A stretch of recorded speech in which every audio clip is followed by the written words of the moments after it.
우리가 이상욱 네. 씨랑 각현아 배우랑 서혜성이랑 같이 다시 뉴스를 할 수 있도록 그렇게 합시다.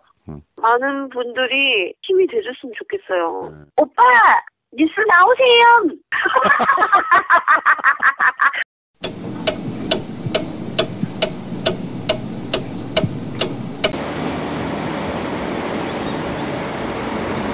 네, 해직 기자 이제 3일차 맞는 이상호입니다.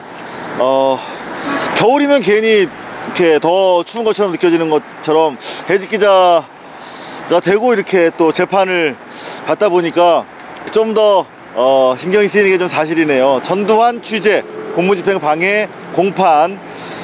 원래는 2달 전쯤에 이미 선고가 돼야 되는데 검찰 측의 요구 때문에 전두환 사저 앞에서 현장 검증이 있었습니다. 그래서 상당히 늦어졌는데요. 오늘 또 어떤 재판이 이루어질지 들어가 봐야 될 것 같고요.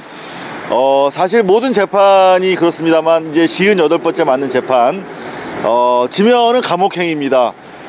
사실 늘 새로운데요. 그러면 좀 늦었는데요. 재판장으로 들어가 보도록 하겠습니다. 네.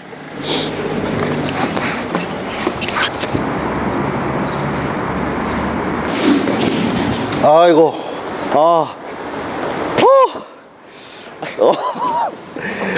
사실 저 그냥 나왔어요. 다시 들어간 문으로.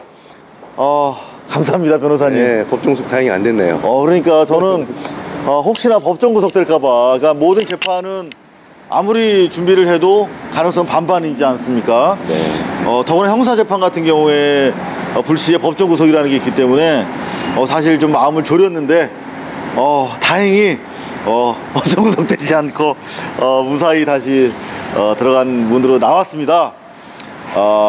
일단 간단하게 좀 정리해 주시죠. 오늘 어떤 내용의 재판이 있었는지. 오늘은 그 저번 1월 18일 날 있었던 네. 그 연희동 자택에서 그 현장 검증에 대해서 그 진술을 오늘 이제 법정에서 해야 되는데 저희 측하고 피고 간단하게. 네, 검사 측에서 검증 의견서를 다 냈기 때문에 그 진술 대체하는 걸로 해서 오늘 재판은 빨리 끝났습니다. 그럼 재판 이제 끝난 거예요, 이제? 예. 이제 재판 끝났답니다. 1년을 끌려다녔네. 경찰서, 검찰, 법원 1년 넘게 끌려다녔어요. 네. 아무것도 아닌데 독재자 전두환 취재 못하게 하려고 말도 안 되는 기소를 당했는데 여하튼 간에 그래도 또 저희가 힘이 있으니까 끌려다녀야죠. 직요하면 집니다. 덕분에 즐겁게 우리 국민 변호사 김성훈 변호사님 도움으로, 그리고 저기 지금 지켜보고 계시는 우리 대장 변호사 한상혁 변호사님 도움으로 이렇게 잘 무사히 즐거운 법정 투쟁을 마칠 수가 있었던 것 같습니다. 자, 이제 그러면 선고가 남아있죠? 네. 언젠가요? 2월 15일 오후 2시입니다. 2월 15일 오후 2시. 19일이 제 생일인데 뭐 생일 가장 좋은 생일 선물로 2월 15일 날 우리 재판사님이 주지 않을까. 감옥에서 생일을 어디서 맞을 것인지. 2월 15일 금요일인데요. 오후 2시에 이곳에서 선고 공판이 있습니다. 그때 함께 할 수 있길 바라고요. 돌아가셨습니다. 이번에는 사과하실 일 없으십니까? 첫 발을 여기서 내딛도록 하죠. 자, 여기 좀 잡아주세요. 하나, 둘, 셋. 빵!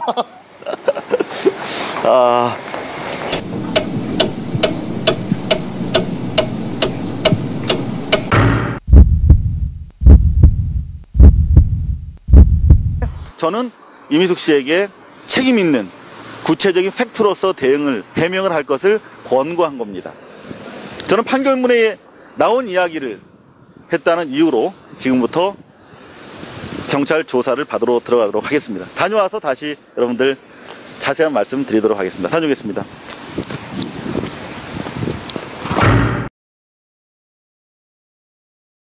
제가 이제 오늘 처음으로 민사재판 들어가는데요.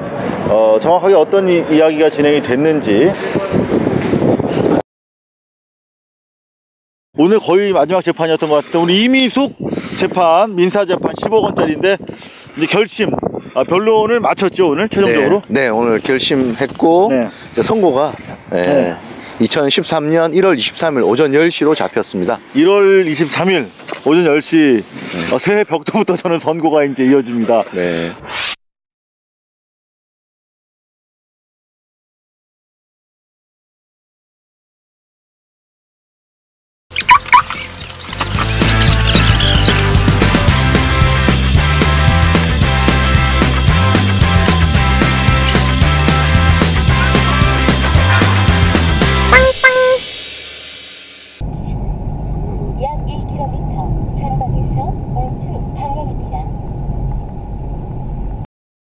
안녕하십니까. 여기가 바로 어두워서 보일까 모르겠네. 태안군 유류 피해 대책위 연합회입니다.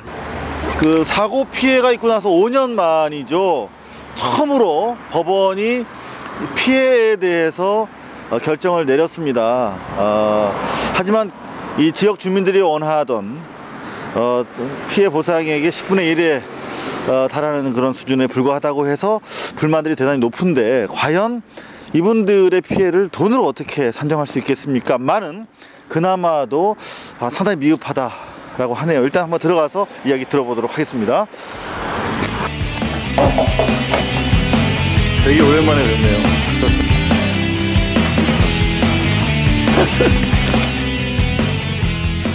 상당히 좀 미흡하다, 뭐 그런 입장이신 것 같은데, 한 주민들이 요구했던 뭐 돈으로 사실 뭘 요구할 수 있겠어요. 그 피해를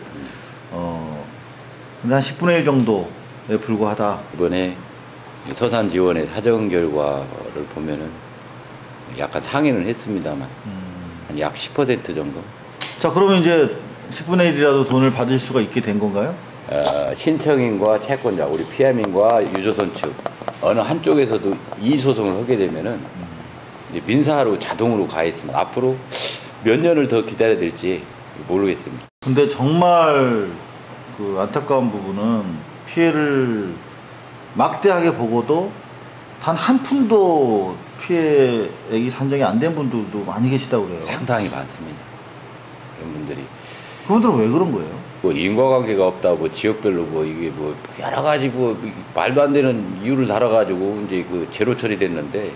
근데 그 뭐 기자들이 많이 왔었다, 이번 결정 이후로 그런 말씀하셨는데, 제가 서울에서 이렇게 신문을 보다 보니까 삼성이라는 말이 없더라고요, 기사에. 언론에서 제가 인터뷰를 계속해서 삼성 부분을 거론했는데도 거의 뭐 나가질 않더라고요. 안 써주죠. 삼성에 대해서 지금 또다시 박근혜 당선인 이후에 경제민주화 논의가 다 후퇴되고 어떤 비판적인 목소리 자체가 지금 다 수그러드는 입장이어서, 여하튼 저희 발뉴스라도 끝까지 이 문제에 대해서 열심히 취재할 수. 의향리가 피해가 많았는데. 제일 많았죠. 예. 이 당시 배가 바로 저 앞에 있었어요. 크레인하고 유조선이. 근데 여기 보면 여기 굴이랑 예, 예. 꽃게의 마을인가 봐요, 의향리가. 그렇죠. 굴이 제일 많죠. 굴. 근데 지금은 어때요, 굴이? 지금은 다 철거해서 하나도 없어요. 야, 여기 정말 아름다운 곳인데 말씀해 주시면 죄송합니다. 여기 어떤가? 예, 여기가 백리포입니다, 여기가. 말리포. 말리포고 악조박건 천리포. 네. 여기 백리포. 근데 저는 천리포를 알았는데. 그리고 저기 저쪽으로 하면 십리포. 진짜요? 십리포, 백리포, 천리포, 말리포 이렇게 되는 겁니다. 이쪽은 그 경관이 좋기 때문에 그 육지도 많이 그 해상 국립공원으로 지정이 됐습니다, 그때 당시. 돌아가신 분이 7명이네. 예, 7분이고 이분들은 다 암으로 돌아가신 걸로 판정이 났어요. 예. 기름 사고 이후에.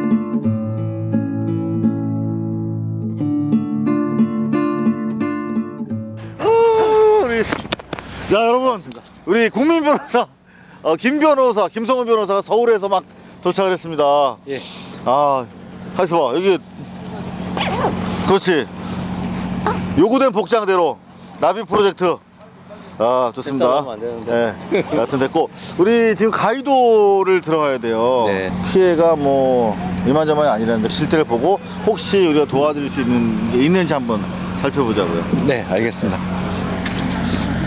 충남 태안 해안국립공원에 위치한 가이도는 여의도 크기의 4분의 1로 주민 53명이 사는 작은 섬입니다. 동백, 소나무 등 나무들과 뻐꾸기, 맷비둘기 등이 많이 사는 가이도는 신비감을 물씬 풍기는 섬으로 천혜의 자연 환경을 자랑합니다.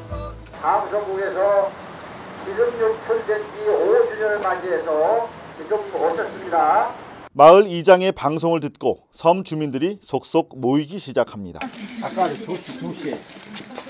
자, 어르신들 인사드리겠습니다. 저는 서울에서 온 이상호 기자라고 그러고요. 저희는 지금 태안 기름 유출 사고가 5년 지났는데 서울에서 벌써 국민들이 많이 잊어먹었어요, 이 일을. 그런데 저희가 알아보니까 우리 가이도 어르신들이 그동안 많이 건강하셨던 분들인데 사고 나시고 나서 몸이 불편하신 분들, 특히 뭐 암 걸리신 분들도 계시다고 그래서 깜짝 놀래가지고 왔어요. 전화물 좀 얘기해 주세요. 돌아가신 분들, 암으로 돌아가신 분들이에요? 암으로 돌아가셨어요. 박덕선. 박자, 덕자, 선자. 이분 무슨 암으로 돌아가셨어요? 박덕선, 고덕성, 주영복 어르신, 신예의, 오봉남, 오두수, 박병선 어르신. 예, 7분이고 이분들은 다 암으로 돌아가신 걸로 판정이 났어요? 기름 사고 이후에. 평화롭던 가이도에 암으로 사망한 사람들이 는 것은 2007년 12월 기름 유출 사고 이후입니다. 5년 동안 박덕선, 오봉남 씨 등 주민 7명이 폐암, 위암, 식도암 등으로 숨졌습니다. 그리고 현재 53분 중에서 실제 거주하시는 분들 중에 어르신들 중에서 지금 암 치료를 받고 계시거나 받으신 분 계세요? 고자, 옥자, 네. 갑상선암, 네. 폐암 같이 왔어요? 현재 암 진단을 받고 투병 중인 주민도 7명에 이릅니다. 사고 당시 주민 60명 중 모두 14명이 암으로 죽거나 투병 중인 것입니다. 섬 주민의 23%가 넘는 수치입니다. 원래 이 가족력을 제가 한 분 한 분 여쭤볼 건데요. 이전에 그 가족 그 구성원 중에서 암으로 돌아가신 분이 있는지 없는지. 근데 원래 이 섬에 이렇게 암 환자들이 많았던 섬이에요? 아니죠. 없었어요. 주민들은 암 발병의 이유가 기름 유출 피해 때문이라고 말합니다. 이렇게 많은 사람이 이렇게 근래에 와서 이렇게 수술을 하고 진단을 받아서 뭐라고 한 것은 기름 피해 하고 나서. 이 섬은 잘 저희가 기자들도 많이 안 들어왔잖아요. 근데 그때 이 섬이 어땠어요? 상황이 많이 고통스러웠어요? 뭐 어떻게 감당을 할 수가 없었어요. 근데 뭐 기름이 그냥 바다가 이런 허연 바다가 없었어요. 이를테면 다라가 동그랗게 있잖아요. 네. 그 안에 덜들 앉은 것처럼 이 섬이 가운데 섬만 이게 다 기름이었어요. 그때 어땠어요? 뭐 머리가 아프시고 뭐. 어지럽고 성내 시끄럽고 겁도 안 났죠. 방제 작업 하느라고 쓰러져서 병원이 다니고 한 사람이 많아요. 누가 쓰러지시는 분도 계세요 그때? 할머니 쓰러져갖고 일도 못했시오. 당시 방제 작업에 참여했던 많은 주민들이 구토와 어지럼증을 호소하며 입원과 퇴원을 반복했습니다. 방제 작업에 참여하며 암에 걸릴지는 미처 알지 못했습니다. 언제 처음으로 알게 되셨어요? 아픈 편인 거? 저요. 심장인가 작년에? 재작년. 방제 작업 후 갑상선 암과 폐암 진단을 받은 고구옥 씨는 술, 담배도 하지 않았고 가족력도 물론 없다고 합니다. 담배, 술은 몰라요. 멀어요. 가족 중에 이렇게 암을 앓으셨던 분도 있어요? 전혀 없으세요? 전혀 없어요. 지금 가이도 같은 경우는 기름 유출 사고 이후로 많은 질병을 호소하시고 또 심지어 암에 걸려서 사망하고 치료를 받고 계신 분이 많이 계시더라고요. 인간이 있는지 없는지는 이제 계속 연구를 하고 있는 분야니까요. 이게 뭐 잠깐 뭐 단면적으로 그러니까 뭐 짧게 그런 기간에 연구해가지고 이게 영향이 있다 없다 그렇게 나오는 게 아니고 뭐 10년, 20년 계속 연구를 해서 그런 게 나오는 거니까요. 작년에 이루어진 태안 주민 2차 암 검진 결과 보건행정계에서는 이달 말이나 다음 달 초쯤 복지부에 그 결과를 보고한다고 밝혔습니다. 건강도 그렇고 피해 보상은 어떻게들 만족스럽게 받으셨어요? 피해 보상이 생계비로 해서 거장 몇백만 원 정도밖에 안 나왔어요. 지난 16일 기름 유출 사고 5년 만에 사고 피해액이 결정됐습니다. 가이도 주민은 신고 금액의 평균 40% 정도로 전체 12%에 비해 낮지 않은 보상을 받습니다. 하지만 암 치료 등의 치료 비용을 고스란히 개인이 물어야 하는 상황이라서 적은 피해 보상금만으로는 막막하기만 합니다. 발암물질 중에 상발암물질이죠, 원유는. 근데 원유 가지고 어르신들이 하루 종일 6개월 동안 작업을 하셨고 원유에 둘러싸여서 구체적 생활한 정황이 명백하지 않습니까? 이 경우에. 네. 이 경우에 이 어르신들이 피해 보상 또는 어떤 치료비와 관련돼서 주장하실 수 있을까요? 어떻게 보세요, 법적으로?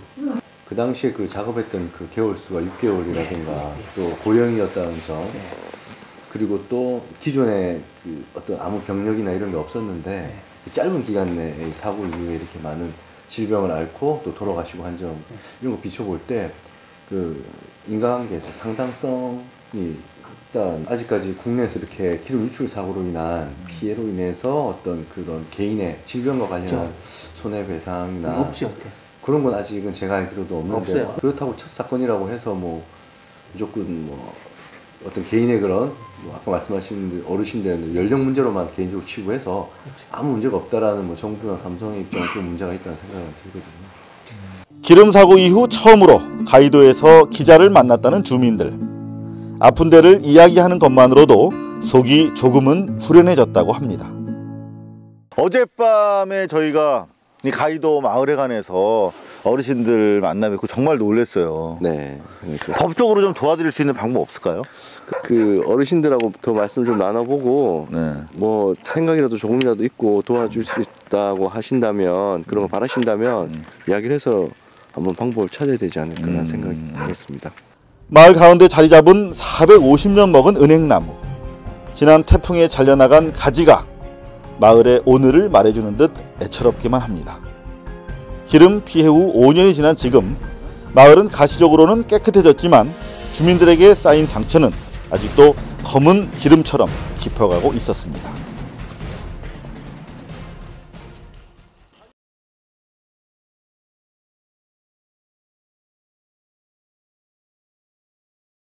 삼성전자는 백혈병 발병자와 유가족의 고통과 어려움에 대해서 유감스럽게 생각하며 대화를 통해서 문제가 해결되길 희망합니다.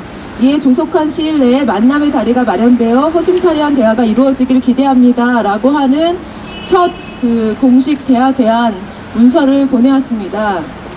반올림은 고 항류미 죽음부터 160여 명의 노동자의 고통에 대한 책임자인 삼성의 대화 자리를 공식적으로 받아들인다.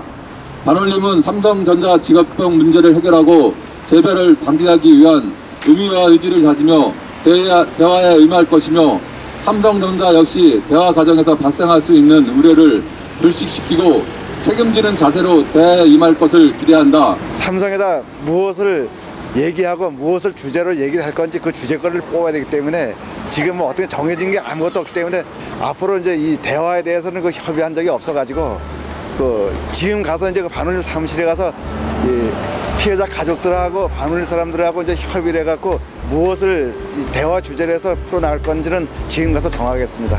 네, 고맙습니다. 도와주셔서.